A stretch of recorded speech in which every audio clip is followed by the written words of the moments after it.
Welcome. In front of me I have Samsung Galaxy M12, and today I'll show you how we can easily activate Google Assistant on the smartphone.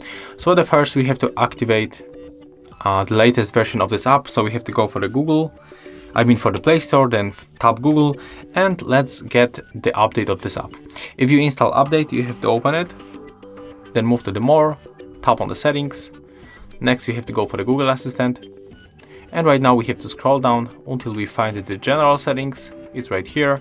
So let's click, then tap on the switcher, click to turn on, and as you can see right now we can easily activate our assistant. And that's it. Thank you guys for watching. Leave thumbs ups, comments, and subscribe to our channel.